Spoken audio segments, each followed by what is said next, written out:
नमस्कार, आप देख रहे हैं जनता मांगे जवाब। मैं हूं आपके साथ राघवेंद्र ओझा। छत्तीसगढ़ के बस्तर में नक्सलवाद के खात्मे की उल्टी गिनती अब शुरू हो चुकी है। सरकार दावा कर रही है कि 31 मार्च तक बस्तर पूरी तरह नक्सल मुक्त हो जाएगा। बड़े नक्सली कमांडर पापाराव के सरेंडर के बाद यह दावा और भी मजबूत बताया जा रहा है। सरकार इसे टर्निंग प्वाइंट बता रही है। सुरक्षा एजेंसियों का कहना है कि अब सिर्फ गिने चुने नक्सली ही बचे हुए हैं। लेकिन जमीन पर सच क्या है? क्या सच में बंदूकें खामोश हो गई हैं या सिर्फ सियासत का शोर बढ़ गया है? एक तरफ सरकार के दावे तो दूसरी तरफ विपक्ष के सवाल। कांग्रेस पूछ रही है, डेडलाइन के बाद आगे क्या?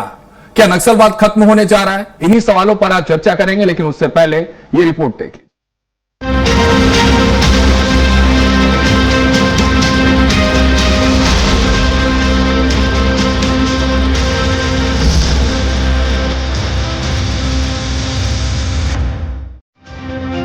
बस्तर में अब बंदूक से ज्यादा सियासत की आवाज सुनाई दे रही है। साउथ सब जोनल ब्यूरो इंचार्ज पापाराव के आत्मसमर्पण के बाद सरकार का दावा है कि नक्सलियों का शीर्ष नेतृत्व खत्म हो चुका है। सुरक्षा एजेंसियों के मुताबिक अब सिर्फ बीजापुर और कांकेर में कुछ एरिया कमेटी के सदस्य बचे हैं जो गाँव में छिपे हुए हैं और जल्द ही सरेंडर कर सकते हैं। जगदलपुर और कोंडागांव पहले ही नक्सल मुक्त घोषित हो चुके हैं। दंतेवाड़ा, सुकमा और नारायणपुर में भी नक्सलियों की मौजूदगी खत्म होने का दावा है।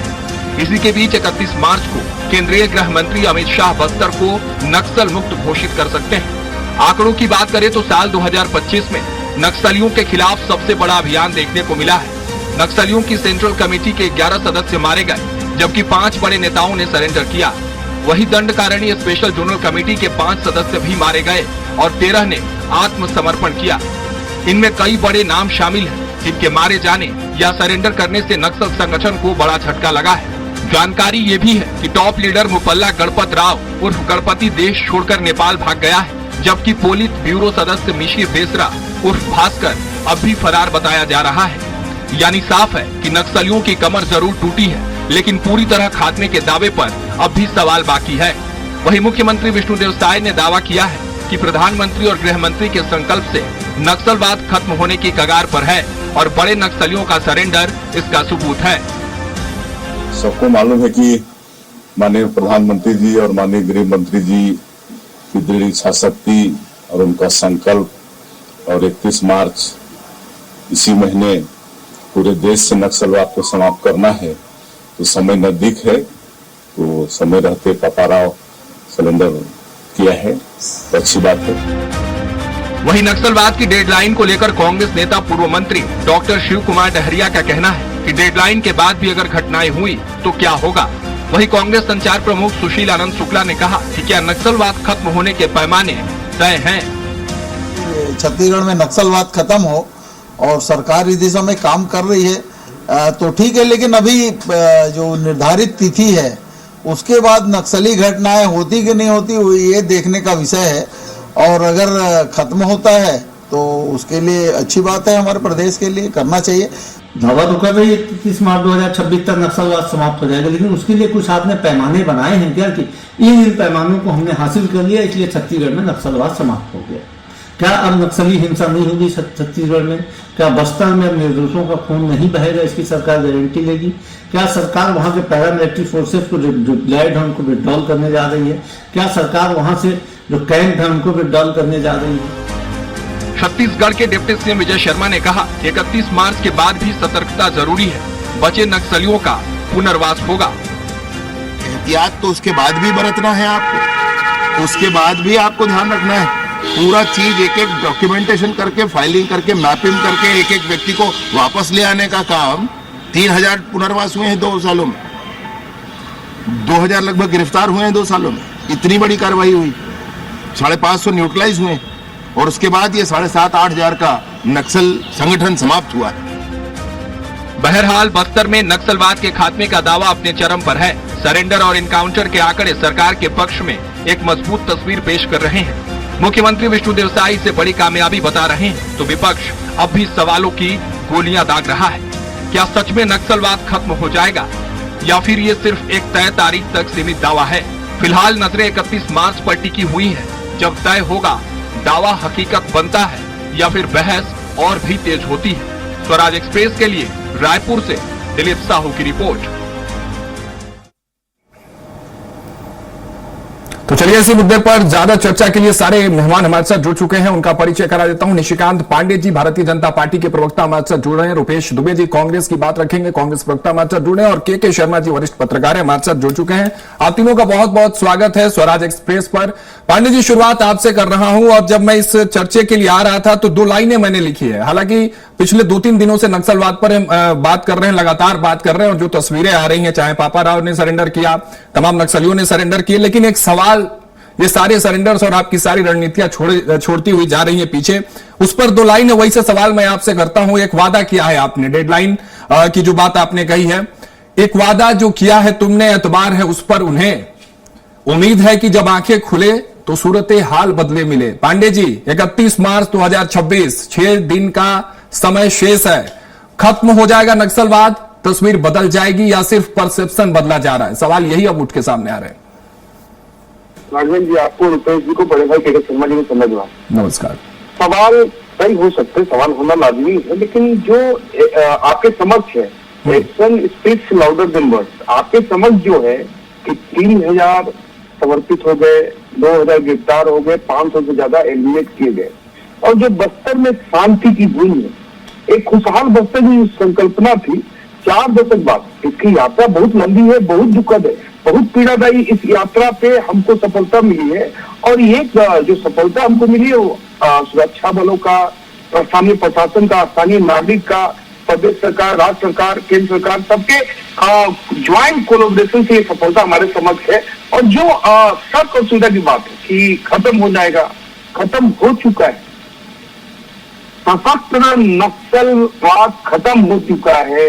वैचारिक नक्सलवाद जो कन्हैया कुमार जैसे लोगों के शरीर में घर किया हुआ है, उसको भी निचोड़ के निकाल के फेंकना है। हमसे प्रश्न 370 पे भी होते थे, हमसे प्रश्न श्री राम मंदिर पे भी होते थे, हमसे प्रश्न लाल आतंक पे भी हो रहे हैं कि क्या सचमुच समाप्त हो गया है? अब क्या चाहती, अब तक इस लाल आतंक के आदमखोरों को आप संरक्षित करना चाहते हैं, ये आपकी कल्पना होगी। हमारी कल्पना है हमारा सुदूर वनांचल भी वैसे ही मुस्कुराए जैसा मैं रायपुर में बैठकर मुस्कुरा रहा हूँ। रुपेश जी ठीक है, वातावरण 10 सेकंड और भय मुक्त वातावरण देने का संकल्प जो हमारा था, उस दिशा में हमारी सरकार आगे बढ़ी। रुपेश जी भरोसा कर पा रहे हैं निशिकांत पांडे जी की बातों पर? आपको विश्वास हो रहा है कि 31 मार्च 2026 के बाद जब छत्तीसगढ़ और बस्तर में आंखें खुलेंगी तो तस्वीरें बदली हुई मिलेंगी, जिसकी तस्वीर निशिकांत पांडे जी दिखाने की कोशिश भी कर रहे हैं कि खत्म है, हो रहा है नहीं, खत्म है? रुपेश जी विश्वास कर पा रहे हैं? राघवेंद्र जी नमस्कार, के शर्मा जी नमस्कार, निशिकांत पांडे जी नमस्कार।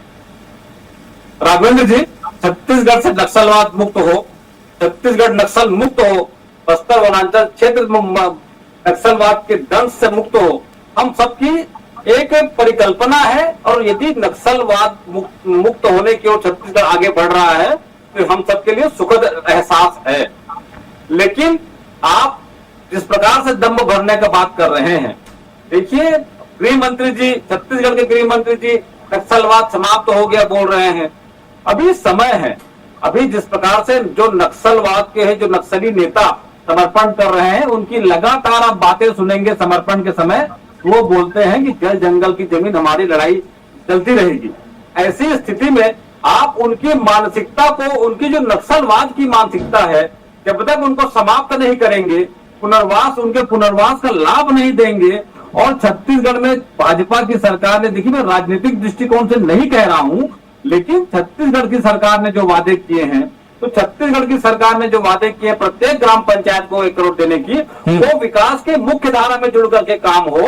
और निश्चित रूप से बस्तर क्षेत्र ही नहीं, छत्तीसगढ़ की आम जनता का विश्वास सरकार के साथ जुड़े और नक्सलवाद जल्द से जल्द समाप्त हो, ये हम सबकी मंशा है। राजनीति से परे हट करके कांग्रेस भी, सरकार यदि नक्सलवाद समाप्ति की ओर है तो कांग्रेस भी कदम से कदम मिलाकर उनके साथ चलने को तैयार थी, तैयार है और तैयार रहेगी, क्योंकि नक्सलवाद का दंश हमने झेला है। मैं फिर से कहना चाहूंगा, राजनीति से परे हट करके नक्सल, मतलब भरोसा कर पा रहे हैं, क्योंकि कल तक आप लोग कह रहे थे कि आपकी ही बस पुरानी रणनीतियों की ये तस्वीर है, भारतीय जनता पार्टी उसी आपकी नीतियों को लेकर आधार बनाकर ये इमारत बना रही है। कम से कम आज आप ये विश्वास में तो आ रहे हैं ना, ये सुखद तस्वीर है रुपेश जी, कि आप कह रहे हैं कि हाँ सरकार की भी नीति कुछ है जिस पर वो काम कर रही है, तो बेहतर तस्वीर मिल रही है। 5 साल जिस प्रकार से कांग्रेस ने नक्सलवाद के खिलाफ एक मुहिम चलाई, योजना लागू करी, आज छत्तीसगढ़ सरकार भी टारगेट लेकर के काम कर रही है। लेकिन देखिए, हर बात को राजनीति से जोड़ना अच्छी नहीं है, लेकिन अभी ऐसे कई ऐसे नेता हैं, नक्सल नेता हैं, जिनकी न तो गिरफ्तारी हुई है, ना ही उन्हें कोई मार गिराए जाने की बातें हैं। तो वैसी स्थिति में उनकी मानसिकता कहीं न कहीं पांडे जी, जल्दबाजी है क्या 31 मार्च 2026? ये कह रहे हैं रुपेश जी, शायद यही कह रहे हैं कि जल्दबाजी कहीं ना, ये 31 मार्च से पहले जो आप अनाउंसमेंट कर रहे हैं वो कहीं जल्दबाजी ना हो जाए। अभी बहुत सारे कैडर बचे हुए हैं। राघवेंद्र जी, जल्दबाजी क्या 4 दशक गुजर गया, आप पूरा मतलब सत्संग मारेंगे या 100 साल मनाएंगे इनको? बहुत देर हो चुका ऑलरेडी, हमने कई लोगों को खो दिया है। किस दुर्दशा में कांग्रेस पार्टी की मानसिकता आ गई साहब? आप देखे कोर्ट पे हर एक पंचायत। तो क्यों दुबे जी समझ नहीं रहे हैं कि आप जो समझाना चाह रहे हैं वो समझ नहीं पा रहे हैं?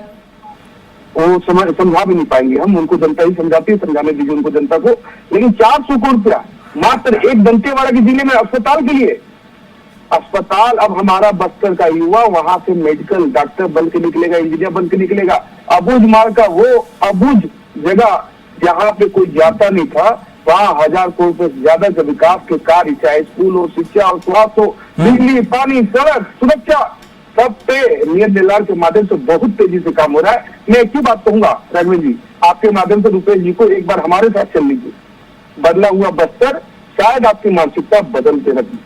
रुपेश जी, सब कुछ बदल तो रहा है, फिर भी सवाल क्यों? आता हूं शर्मा जी आपके पास इसके बाद।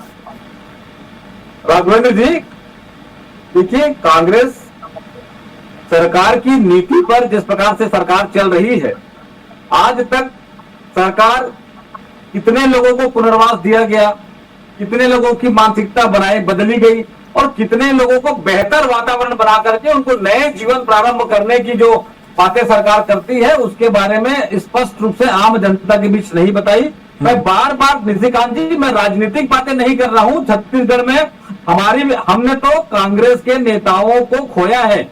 हमसे ज्यादा पीड़ित और नक्सलवाद के हमले से कोई नहीं हो सकता। क्योंकि सरकार है, सरकार को अपना राजधर्म का निर्माण करते हुए एक ऐसा वातावरण बनाए और जल्दबाजी में निर्णय ना करें। देखिए, किस प्रकार से गणपति नेपाल चले गए हैं, बातें कही जा रही है, तो केंद्र सरकार क्या कर रही है? बार बार सरकार की नीति और सरकार की नीयत पर प्रश्न उठेंगे तो छत्तीसगढ़ में कांग्रेस की सरकार है, और जिस प्रकार से जब निरीह आदिवासियों को नक्सली बता करके पिछले कार्यकाल में जेल में डाल दिया गया था, अभी कुछ दिन पहले नक्सली बता करके एक रसोइये की हत्या कर दी गई थी, तो वैसी स्थिति में छत्तीसगढ़ सरकार जो निरीह आदिवासियों की हत्या हुई है, निरीह आदिवासियों को नक्सली बताया गया है, उनके परिवार को कम से कम मुआवजा देकर। ठीक है पांडे जी, आपके पास लौटूंगा, लेकिन ठीक है शर्मा जी के पास मैं आता हूं। पांडे जी, इसके बाद आपके पास लौटता हूं। शर्मा जी, आप किस तरह से देख रहे हैं इस डेडलाइन की व्यवस्था को, जो डेडलाइन तय कर दिया गया सरकार की तरफ से, इसको कैसे देखते हैं? क्या ये रियलिस्टिक टारगेट है या सिर्फ पॉलिटिकल मैसेजिंग, जिस तरह से रुपेश जी जो बात कर रहे हैं? राजनीति से हटकर मैं आपसे समझना चाहता हूं कि सच्चाई क्या है। देखिए, निश्चित रूप से सेना की धमक से जो बंदूक की आवाज थी वो गूंज वहां पे शांत हुई है। अब बात आती है वहां पे जो आपने जो लाल आतंक को समाप्त किया, लाल कॉरिडोर को समाप्त करने की बात कह रहे हैं, लाल कारपेट बिछाकर, वहां तक भी सही है, लेकिन अभी वहां पे विकास की रफ्तार की आवश्यकता है। सरकार की धमक वहां सुनने के लिए लोग बेचैन हैं, वर्षों से पिछले हैं, कितने पिछड़े हैं आप कल्पना नहीं कर सकते। वहां के लोगों के पास हमारे जैसी कोई सुविधा वहां पे नहीं है, बिजली, पानी, सड़क, स्वास्थ्य, तमाम प्रकार की बातें जो भी घोषणाएं राज्य सरकार कर रही है, बजट में कर रही है, चाहे वो संचार सुविधा की बात हो, मोबाइल टावर की बात हो या सड़क की बात हो, हर एक प्रकार के वहां पे कनेक्टिविटी की जो बात कही जा रही है, इसके लिए प्रयास की आवश्यकता है। और जो कांग्रेस का कहना है कि इस जो विकास के काम में सभी जनप्रतिनिधियों की आवश्यकता है। अभी निश्चित रूप से ये नहीं कह सकते कि 31 तारीख को सेना समाप्त हो जाएगा या जनप्रतिनिधि खुले हम वहां घूमने लगेंगे, क्या कांग्रेस को या भाजपा के हो, उस क्षेत्र में आईडी कहां बिछा है, कहां क्या स्थिति, अभी डंप हथियार की बात आ रही है, कहां है। सरकार को अभी वहां बहुत कुछ करना है। सेना के साथ साथ वहां सरकार की धमक जो सुनाई जानी चाहिए, इस बंदूक की गूंज जो बंद हुई है उसके बाद, इसके लिए बहुत प्रयास की आवश्यकता। इतना आसान नहीं 31 तारीख। अब जो 2030 के लक्ष्य विकसित बस्तर की कह रहे हैं, अमित शाह जी जो उसमें भी एक डेडलाइन बात की कर रहे हैं, तो उसको लेकर के विकास की दिशा किस दिशा में कितना आगे बढ़ता है, जो बचे हुए हैं उस पर किस ढंग से दबाव बनाया जाए, चाहे वो 40-50 हो, चाहे अन्य राज्यों की स्थिति, गढ़चिरौली में क्या स्थिति है, अन्य राज्यों के झारखंड की बात आती है, उड़ीसा के सभी क्षेत्रों को मिला करके क्या नक्सलाइट समाप्त होने के बाद 31 तारीख को अमित शाह ये घोषणा करने की स्थिति में हमको उस घोषणा का इंतजार है। छत्तीसगढ़ में निश्चित रूप से पापा राव के आने के बाद एक बड़ा सुकून वाली खबर है ये, और इसके साथ ही साथ जो तमाम जो प्रयास हैं, आईडी वहां कहां बिछे, इतना नहीं है कि कल से लोग वहां पे पर्यटन के लिए पूरी तरह नक्सली क्षेत्रों को खोल दिया जा रहा है, 1 तारीख से आप और हमें जा सकते हैं क्या, ये तमाम प्रकार की बातें हैं। शंका कुशंका से ऊपर उठकर सबको मिलजुल करके बस्तर के लोगों को, जो नक्सली नेता संविधान की किताब लेके संविधान की सब लेके आ रहे हैं, उनको प्रति जो जल जंगल जमीन की रक्षा की बात है, ये जिन कारणों से नक्सलाइट वहां पे उत्पन्न हुआ था, शोषण हो चाहे अविश्वास की भावना हो, उन सबको कैसे समाप्त किया जाए, ये जनता के लोकतंत्र में जो जनप्रतिनिधि वही प्रमुख है, इनकी एक महत्वपूर्ण भूमिका अब प्रारंभ होती है इन क्षेत्रों में। ठीक है पांडे जी, सुन लिया आपने, शर्मा जी को भी, रुपेश जी भी यही तमाम सवाल उठा रहे हैं, और मैं भी यही समझना चाहता हूं कि सरकार की लॉन्ग टर्म स्ट्रेटेजी क्या है। क्या सिर्फ सरेंडर, आत्मसमर्पण, या सिर्फ एनकाउंटर, या विकास भी, और उस विकास को सुदृढ़ तरीके से उन इलाकों तक पहुंचाने के लिए क्या लॉन्ग टर्म स्ट्रेटेजी है भारतीय जनता पार्टी की? पहले लाइन में राघवेंद्र जी हमने कहा कि विकास की यात्रा को वहां तय करना है और बहुत तेजी से करना है कि वो भी रायपुर जैसे खुशहाल वातावरण में सांस ले। लेकिन रुपेश जी ने कहा गणपति भाग गया नेपाल भागने से नहीं बचेगा, उसको पाताल में भी जाएगा तो भी नहीं बचेगा रुपेश जी। समर्पण, गिरफ्तारी या एलिमिनेट, इसके अलावा कोई ऑप्शन किसी भी लाल आतंक के आदमखोरों के पास नहीं है। लेकिन ये सशस्त्र वाले हुए वैचारिक जो है, उनको भी आपको आइडेंटिफाई करके एलिमिनेट करने की आवश्यकता है, चाहे वो रायपुर राजधानी के किसी व्हाइट कॉलर में बैठे हो या दिल्ली के किसी लुटियन जोन में बैठे हो, पत्रकार बन के, वकील बन के, एनजीओ बन के, उनको भी एलिमिनेट करने की आवश्यकता। दूसरी बात जो के शर्मा जी ने कही, बहुत महत्वपूर्ण बात कही होगी कि पूरा बस्तर एक लाल आतंक के घेरे में था और कहाँ क्या है उसको आइडेंटिफाई करने में समय लगेगा। लेकिन सशस्त्र नक्सल बल समाप्त होने के बाद अब विकास की यात्रा, हमको सड़क पहुंचाने, बिजली पहुंचाने, पानी पहुंचाने, स्वास्थ्य, शिक्षा, मतलब हमारा इंटेंट ये है कि रायपुर राजधानी की हवा वैसी हो जैसे बस्तर के, मतलब रायपुर में जैसे हमारी जीवन यापन चल रहा है, वैसे हमारे बस्तर के भाई बहन उस चीज को आनंद लें। जिससे ये आता है कांग्रेस पार्टी संस्था क्यों करती है। जॉर्ज सोरोस एक बात, एक चिट्ठी लिखता है, एक पर्ची व्हाट्सएप करता, तुरंत भरोसा हो जाता है जब केंद्र की सरकार बोलती है। अच्छा, दूसरा, सुरक्षा बलों को अभी देखिए इन्होंने कहा कि सुरक्षा बल हत्यारे हैं, कि रसोइयों को मार दिया। कल्पना कर सकते हैं कोई व्यक्ति अपने देश के सुरक्षा बल या वहाँ जो सेना की शक्ति लगी हुई है आसानी पर वो किलर है। मतलब आप आतंकवादी को बहुत बालक बताते हो और सेना के जवान को हत्यारा बताते हो, इस कारण तो गर्त में गए हो। आपका आकलन करना, मूल्यांकन करना किस तरीके का है रुपेश जी, अब भी वक्त है, सुधार कर सकते हैं। क्योंकि बस्तर सिर्फ भारतीय जनता पार्टी का नहीं है, बस्तर मानवता का दुश्मन था जो लॉकडाउन था, जो बस्तर को घेरे में करके रखा था। जब वो बस्तर खिलखिलाने की दिशा में आगे बढ़ रहा है, विकास की राह से जो हम विश्वास अंकित कर रहे हैं, ये एक जो हमको सफलता मिली है, उसमें एक पैरामीटर ये भी है राघवन जी कि स्थानीय नागरिक का विश्वास प्रदेश की सरकार पर, केंद्र की सरकार पर, सुरक्षा बलों पर हुआ। तब इतने इनपुट, कई तरह के पैरामीटर ऐसा नहीं सफलता है, ये मतलब एक सरकार ने कर दिया ऐसा नहीं है, कई तरह की चीजें होती जिसके कारण इसकी बड़ी सफलता मिलती है। लेकिन मैं एक प्रश्न करता हूँ, जब सबसे बड़ी सफलता कार्यक्रम में हमको पहली बार मिली थी, यही भूपेश बघेल जी और दूसरे विपक्ष की सेना ने कहा था ये फर्जी एनकाउंटर है। आप बताइए, जिस कल्पना से कांग्रेस पार्टी चलती है, लेकिन अब रुपेश जी को और उनकी पार्टी को इस बात का भरोसा जरूर पांडे जी हो गया है कि तस्वीरें बदल रही हैं, वो एनकाउंटर सिर्फ नैरेटिव नहीं थे। क्यों रुपेश जी, अगर मैं गलत नहीं हूं तो मेरा समर्थन करिए, क्योंकि विपक्ष में रहकर सवाल उठाना आसान होता है, लेकिन वैकल्पिक समाधान देना या जो चीजें सरकार की तरफ से पॉजिटिव जो तस्वीरें, पिक्चर्स आते हैं, उन पर हाँ में हाँ मिलाना भी आप ही की जिम्मेदारी होती है ना रुपेश जी, क्योंकि आप शुरू से कह रहे हैं कि राजनीति किस पर कोई बातचीत नहीं करनी है, कोई राजनीति नहीं आप कर रहे हैं, तो इस बात को स्वीकारिए ना कि सबसे बड़ी तस्वीर बदलती जो है वो दिख रही है भारतीय जनता पार्टी की सरकार में विपक्ष के नाते। दुबे जी। राघवेंद्र जी, कांग्रेस पार्टी प्रारंभ से ही नक्सलवाद के खिलाफ रही है, छत्तीसगढ़ नक्सल मुक्त हो कांग्रेस का संकल्प भी रहा है।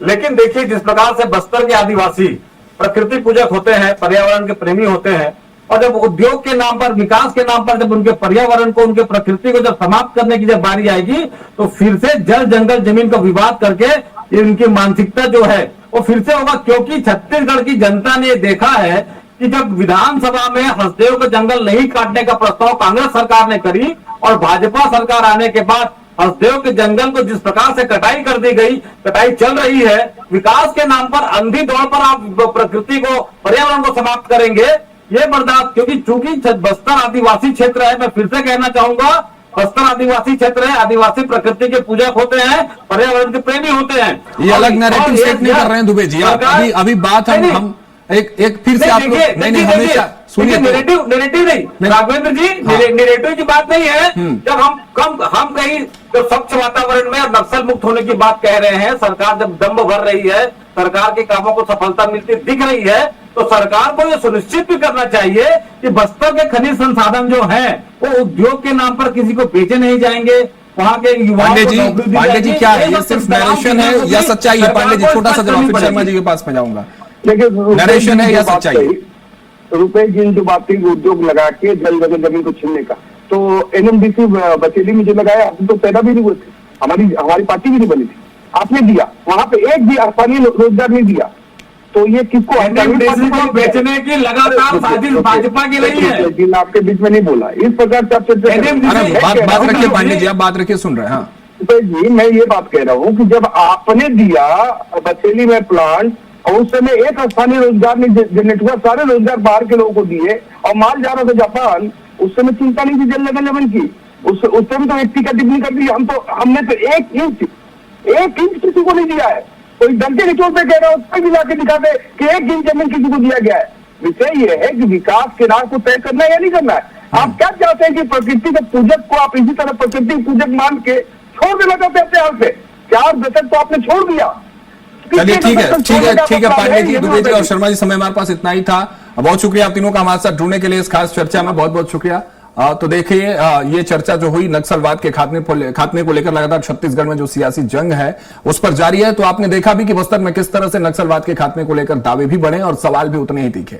हकीकत क्या है ये आने वाला वक्त ही बताएगा, लेकिन इतना तय है कि बंदूकें खामोश होने से पहले सियासत जरूर तेज हो गई है। और सबसे बड़ा सवाल, क्या बस्तर में सच में शांति लौट रही है या फिर नक्सलवाद के नाम पर सियासत अभी भी बाकी है? इस सवाल के साथ आज की बहस में इतना ही। आप देखते रहिए स्वराज एक्सप्रेस। नमस्कार।